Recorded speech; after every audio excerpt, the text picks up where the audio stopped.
Los extraño mucho. Hoy es el domingo, y no solamente un domingo, sino la Pascua. Y estamos celebrando la resurrección histórica de nuestro Señor Jesucristo hace casi 2000 años. Y hoy es Pascua 2020 y quiero que consideremos este pasaje aquí de 1 Pedro capítulo 1, versículos 1 al 4, para nuestra celebración de la Pascua hoy, en particular viendo lo que aprovechamos de la resurrección de Cristo Jesús. Pedro dice en 1 Pedro, capítulo 1, versículo 1 al 4, lo siguiente. Esta es la palabra del Señor. Pedro, apóstol de Jesucristo, a los expatriados de la dispersión en el Ponto, Galacia, Capadocia, Asia, Bitinia, elegidos según el previo conocimiento de Dios Padre, por la obra santificadora del Espíritu, para obedecer a Jesucristo y ser rociados con su sangre. Que la gracia y la paz os sean multiplicadas. Bendito sea el Dios y Padre de nuestro Señor Jesucristo, quien según su gran misericordia nos ha hecho nacer de nuevo a una esperanza viva, mediante la resurrección de Jesucristo de entre los muertos, para obtener una herencia incorruptible, inmaculada y que no se marchitará, reservada en los cielos para vosotros.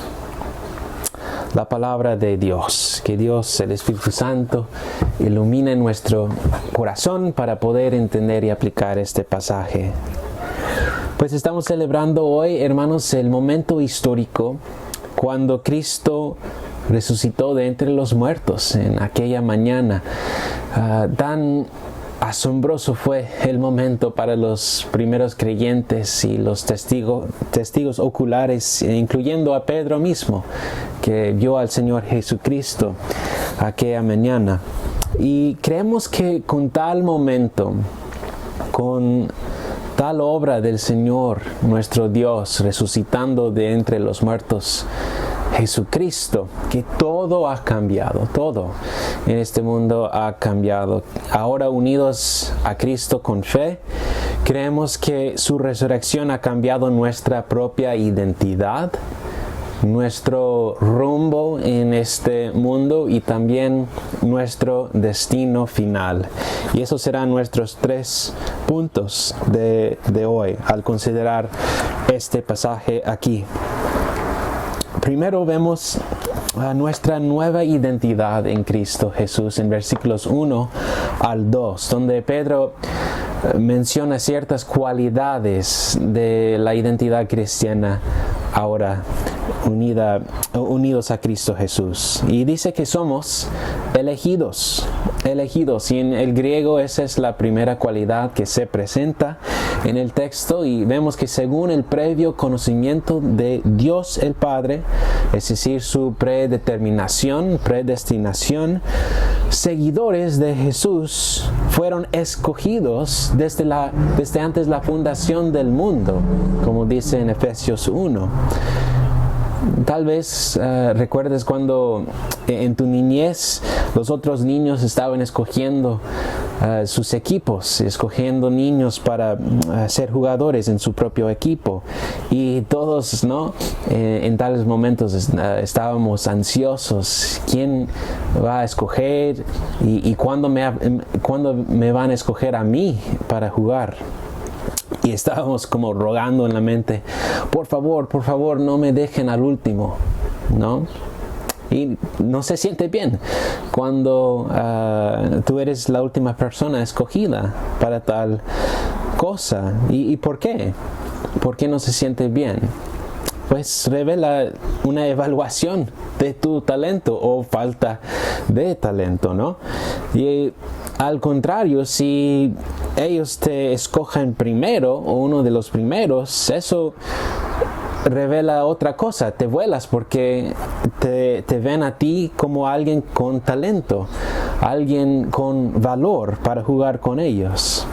Y vemos aquí, hermanos, que si tú crees en Jesús, significa que Dios, el Padre, te escogió para su equipo, para ser parte de su familia. Pero fíjense que no escogió a los más talentosos ni a los más valerosos del mundo para ser parte de su equipo.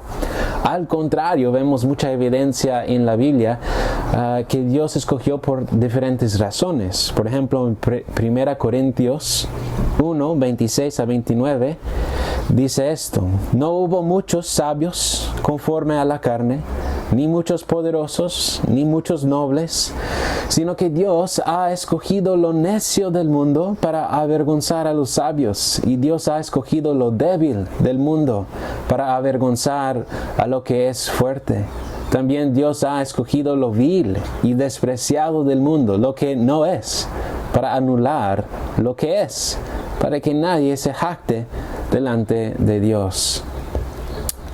No nos podemos jactar, no nos podemos gloriarnos por nuestro talento ni valor, porque vemos aquí que Dios nos escogió para su equipo y escogió los más o los menos talentosos, los menos valerosos del mundo. ¿Y por qué? Para mostrar la grandeza de su poder y su gracia, su misericordia. Es como Dios estaba diciendo: yo voy a ganar en este partido, yo voy a ganar la batalla contra el mal, aún con este equipo de viles pecadores, de los menos talentosos, menos valerosos del mundo. Y eso incluye a nosotros, los escogidos, los despreciados del mundo, pero escogidos por el amor de Dios. Y fíjense que ese siempre ha sido la prerrogativa de Dios, su modus operandi, su MO, ¿no?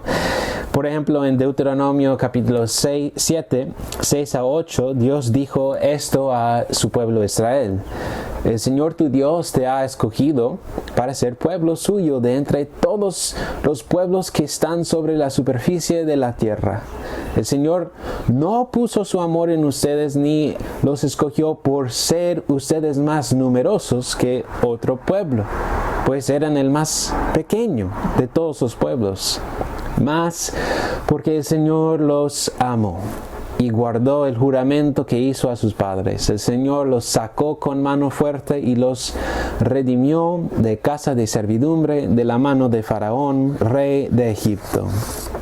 No tenía que ver con algún valor o talento en Israel mismo, sino en la cualidad del amor de Dios. Su amor, por su amor, y también para cumplir con su juramento que había hecho a Abraham y sus descendientes. Y vemos que a Dios le gusta salvar a lo más débil del mundo para demostrar la grandeza de su gracia poderosa. No nos escogió porque tenemos valor íntegro, hermanos, sino porque Dios es fiel y amoroso y fuimos escogidos en amor. Es parte de nuestra identidad. Enseguida llama cristianos no solamente elegidos, pero también los expatriados en la dispersión. Los primeros recipientes de esta carta eran cristianos que habían sido dispersados en varios lugares en lo que es Turquía moderna de hoy. Y por decir expatriados, Pedro aquí no está hablando literalmente. No está hablando de los que literalmente están en exilio lejos de una tierra propia donde nacieron, sino está hablando metafóricamente. Debido a la elección de Dios, vivimos como cristianos en el mundo sin hogar eterno, sin propiedad eterna aquí. Vivimos como exilios, metafóricamente. Vivimos como extranjeros, porque nuestra patria no se encuentra en algún país del mundo, en Estados Unidos, ni en México, ni en Europa, ni en Asia, etc. No hay un lugar para nosotros donde podemos decir, esa es nuestra patria. sino nuestra patria se encuentra en Cristo y en la nueva creación. Somos como Abraham, el gran padre de la fe, que fue escogido por Dios y luego enviado por Dios hacia una tierra extraña, una tierra ajena para él. Y Dios le dijo básicamente: recoge tus cosas y vete a la tierra que te voy a mostrar. Y según Hebreos 11:16, desde aquel momento Abraham andaba el resto de su vida como un expatriado, anhelando una patria mejor, es decir, la celestial. Estaba buscando la ciudad cuyo constructor y arquitecto es Dios mismo. Así que unidos a Cristo, hermanos, somos elegidos, expatriados en la dispersión de este mundo. Y esta nueva identidad que tenemos unidos a Cristo implica el nuevo rumbo que tenemos debido a Cristo.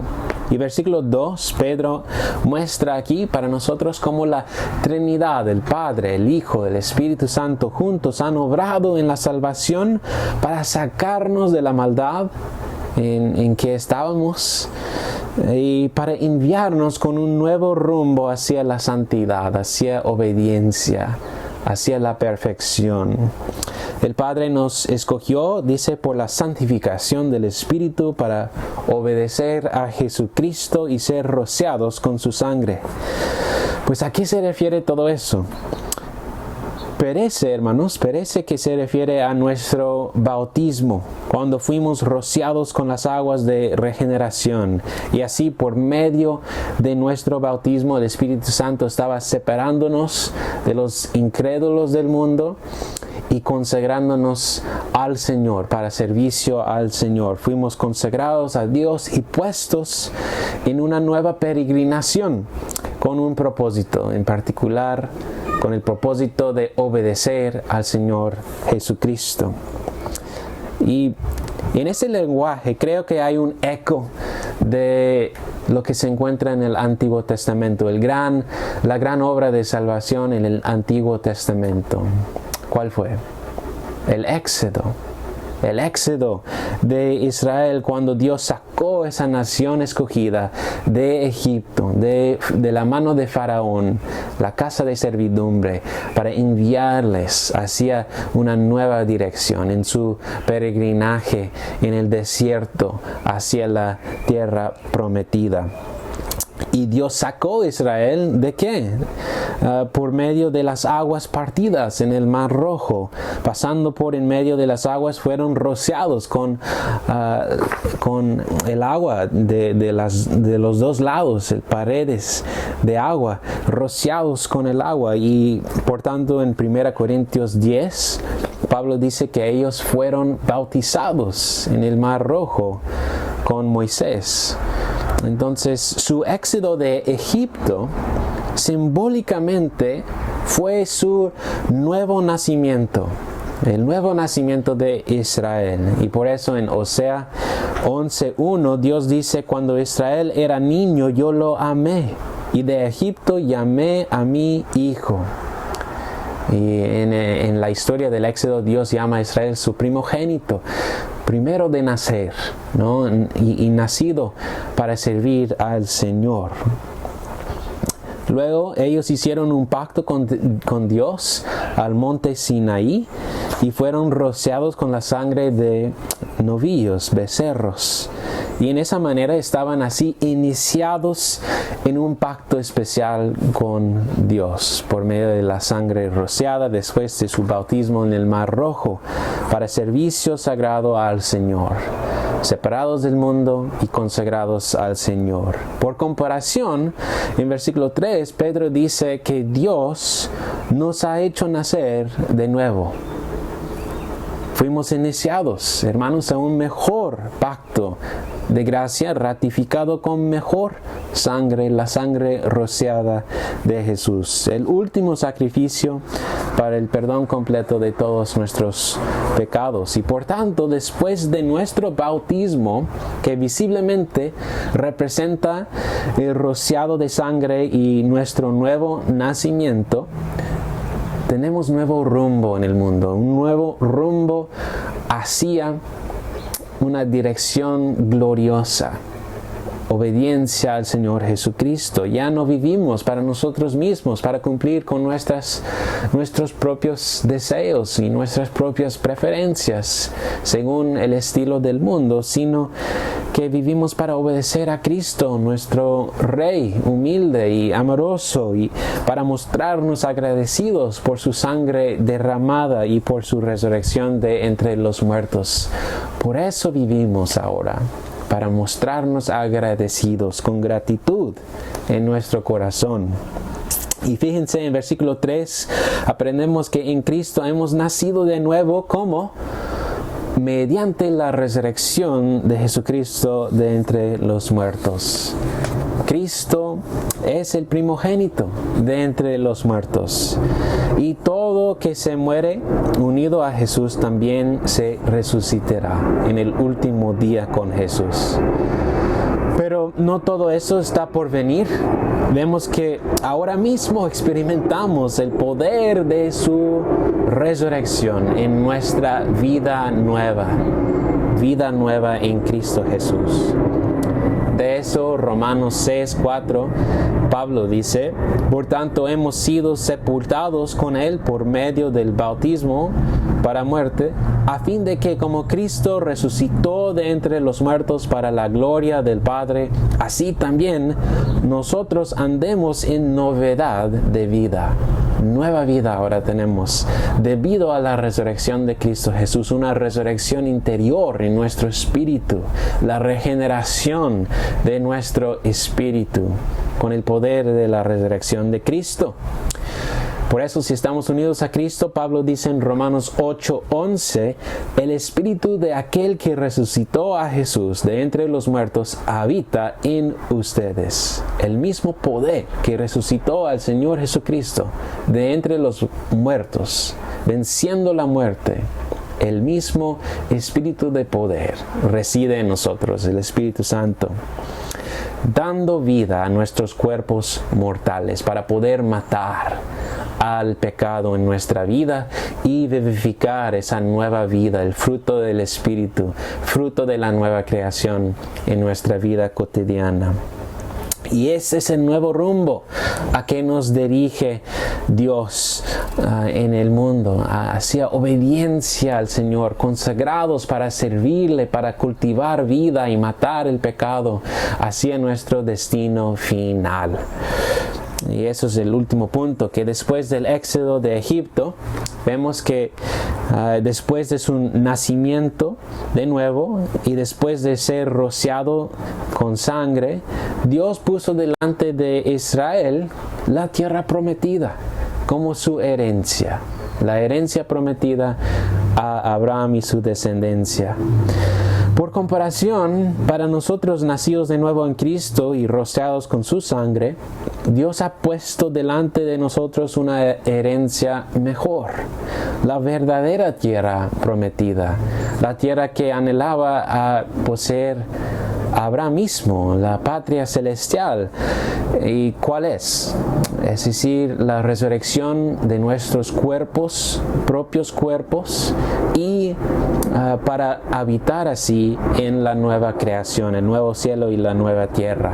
Por tanto, Pedro dice, nos ha hecho nacer de nuevo a una esperanza viva para obtener una herencia incorruptible, inmaculada y que no se marchitará, reservada en los cielos para ustedes. Ahora, de esta frase importante, una esperanza viva, un teólogo, G.K. Beale, dice lo siguiente: el adjetivo viva probablemente explica la naturaleza u orientación de la esperanza. Es una esperanza que se enfoca en el resultado final de su existencia actual de resurrección, que es la resurrección corporal consumada al final de la historia. Entonces está orientada a tal objetivo. El segundo objetivo de su nuevo nacimiento es que obtendrían una herencia que probablemente es la finalización completa de su salvación por resurrección física en un cosmos recién creado. La renovación del cosmos. Hermanos, pertenecemos al Señor vivo. El Señor vivo estaba muerto y ahora está vivo, resucitado de entre los muertos. Y eso ha cambiado nuestra esperanza. No solamente esperamos bendiciones terrenales en este mundo, que son siempre mortales. Se van a morir, son corruptibles, se marchitarán como todo el resto que está bajo el sol. No permanece para siempre. En comparación, nuestra esperanza está viva y servimos al Señor vivo y por tanto nuestra esperanza es viva. En su segunda carta, Pedro dice lo siguiente en capítulo 3:13: según su promesa, nosotros esperamos nuevos cielos y nueva tierra en los cuales mora la justicia. Hermanos, esto es nuestro destino final, la nueva creación y nuestros propios cuerpos resucitados para entrar en tal herencia incorruptible, el nuevo cielo y la nueva tierra. Ese es el destino final, y hoy, mientras celebramos la resurrección histórica del Señor Jesucristo, nos damos cuenta que todos estos beneficios salvíficos son nuestros mediante la resurrección de Cristo Jesús, mediante el hecho que hace 2000 años Jesús se resucitó de entre los muertos, venciendo la muerte por nosotros. Pedro, como autor de esta carta, él mismo vio con sus propios ojos al Señor Jesucristo. Era testigo ocular, tocó su cuerpo y las heridas en sus manos y en sus pies, y comió pescado con Jesús en la playa en un episodio después de la resurrección, hasta que en el último momento vio al Señor Jesucristo ascender a los cielos para sentarse a la diestra del Padre Dios, con la esperanza que vendrá de nuevo para traer nuestra herencia eterna consigo. Pedro era testigo ocular de la resurrección de Jesús, y aquí en este pasaje está mostrando cómo mediante la resurrección de Jesús nosotros tenemos nueva identidad y nuevo rumbo en este mundo, consagrados para obedecer al Señor hacia nuestro glorioso destino final en la nueva creación. Para concluir y resumir lo que hemos visto aquí en este pasaje, quiero leer del catecismo nuestro, el catecismo de Heidelberg, pregunta y respuesta 45, sobre el significado de la resurrección. ¿Qué nos aprovecha la resurrección de Cristo? Primero, por la resurrección, Él ha vencido a la muerte para hacernos participantes de aquella justicia que conquistó por su muerte, es decir, nuestra justificación. Segundo, también nosotros somos resucitados resucitados ahora por su poder a una nueva vida. Hemos nacido de nuevo, con novedad de vida. Tercero, la resurrección de Cristo, cabeza nuestra, es una cierta prenda de nuestra gloriosa resurrección, el destino final que está delante de nosotros, la herencia incorruptible. Hermanos, mientras celebramos hoy y en adelante en nuestra vida cotidiana, que aprovechemos de la resurrección de Cristo Jesús para la gloria del Padre Dios, Padre Dios, el Dios Hijo y Dios el Espíritu Santo. Amén. Voy a orar. Gracias, Padre, por este pasaje. Gracias, Espíritu Santo, por iluminar nuestro corazón para entenderlo, y pedimos que lo apliquemos bien en nuestra vida con tu ayuda y apoyo y presencia en nosotros. Por favor, guarda a tu pueblo, guárdanos que somos tus elegidos, expatriados en este mundo, especialmente en este tiempo tan extraño. Guárdanos, presérvanos en la fe para obedecer al Señor Jesucristo. Gracias, oh Cristo, que tenemos novedad de vida, unidos a ti. Unidos contigo, y que ahora estamos en rumbo a nuestro destino final, la resurrección de nuestros propios cuerpos para habitar en la nueva creación. Gracias que hoy podemos celebrar las buenas noticias de tu victoria sobre la muerte. Te exaltamos, te adoramos en el nombre de Jesús. Amén. Gracias, hermanos, y Dios los bendiga.